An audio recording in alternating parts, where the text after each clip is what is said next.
question kind of wants to speak back to the purpose of the press conference, the U.S. supporting of, maybe even more broadly, the West supporting tyranny in Africa, and so, and then my question has to do with this new criminal court, the African Union, and also the International Criminal Court, and how this is presented, some of what the conflicts amongst us as African people, because I'm an African born in America. People might call African American, but as Nkrumah would say, I'm African, period. You're welcome, right? You're most welcome. And so my question, but we end up fighting amongst each other, we discussing, and sometimes we forget the role that the West plays, and particularly the United States. And then we're fighting also over these criminal courts and how these African leaders are trying to absolve themselves from accountability from a new criminal court, but we never talk about the West complicity and actually even not just complicity, like actually orchestration of our turmoil and why they are not held accountable in any kind of criminal court or anything. So what is your response? Very interesting. Why don't we go to me? Yes, thank you very much. The tie-in is that we are against U.S. support of dictators. The flip side of that is that we want democracy in the countries we are talking about. The essence of democracy is discussion and disagreement, okay? And so my point will be even the issue of should African leaders be tried for things that they have done or accused of doing. Is it a good thing to support them or to say, no, they cannot be tried? And your question about, the way I break it down is, listen, I don't want any leader with impunity killing the citizens of his country. None. I don't want it to happen, especially if that is an African country, African defined broadly.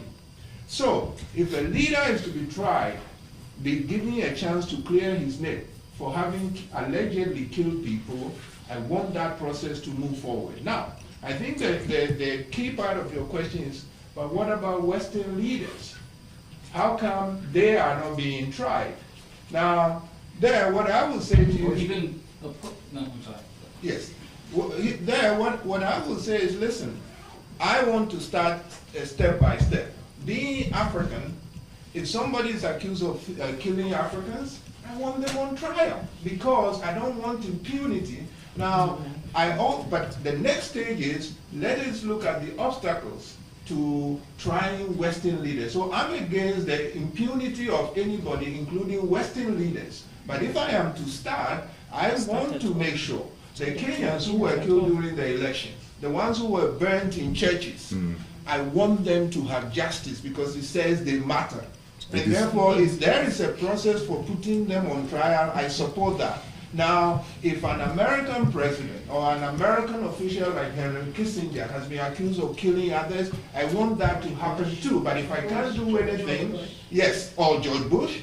But you see, part of the argument... Tony Blair. Yes, Tony Blair. I'll wrap up. Part of the argument I'm making is that in an ideal world, we should try every person in authority, including presidents, who are credibly accused of killing people illegally. They should all go on trial. But if we can't do everybody, if we cannot do everybody, and especially remember that how often we have stressed here, that 6 million Congolese have died since 1994, and it's not even on their front pages. So if for once we are saying, hey, we need to look into that. I, as an African, I am glad, because we are not saying take those leaders and hang them. We are saying put them on trial and let them clear their name. So that I support starting there. And I would like to also get to the point where Western leaders are also put on trial. But Shaka, can I add to that? Quick. Yeah. Wait. Can I add to that? Not part of the problem, the question also that you raised has an answer built in. Why are the Western leaders not all to take into account and try? And you know the answer to that. The answer is that this is something Nkrumah warned a long time ago. That so long as we remain as these separate small entities, we will never be able to take anybody to account, number one. Number two, we will never be able to protect our resources. You know, if we had our act together, we would be able to protect the people of the Congo. No entity would be able to come from outside and encourage other Africans to commit genocide against other Africans. So in terms of trying the ones that are there right now, I agree with Nee, it's unavoidable. Somebody has to be taken to task for what was done against the people in Eastern Congo.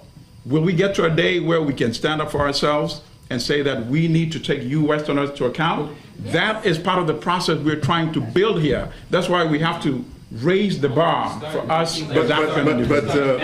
What about, excuse me please, what about the other aspect of his question, which was, I think as has been suggested, that the International Criminal Court may in fact be racist because it specifically targets African leaders. This is how even though, yes, for the record, the Ugandan President, General Yoweri Kaguta Museveni, is a founding signatory of that Rome Statute. Right. And it was fine for as long as he was chasing a man called Joseph Kony. Absolutely. But now, But the moment fire came into the bedroom, yes. the political fire, Right. suddenly that court became. Racist. Is that what we have read? Absolutely. Shaka, this is part of it. I wouldn't so much racist, but selective. Selective. Look who is in town. The president of Kenya. He's supposed to be under trial at the ICC, right? But he's cooperating. He is a guest. He is cooperating. Okay. If the United States president invites somebody who's under trial at the ICC to come here to be hosted, is that not sending a signal to that court, which is essentially manipulated by the West, to have a certain the gentleman from Rwanda earlier told to have a you certain that, outcome? You are innocent until proven guilty. I would rather be, He's not indicted. okay, here, I would rather be indicted and presumed innocent and be invited to the White House than otherwise, if I'm in Uhuru Kenyatta's shoes. I see. As opposed to Bashir, who was never invited to the White House, of course, but was indicted because he's not a favored individual.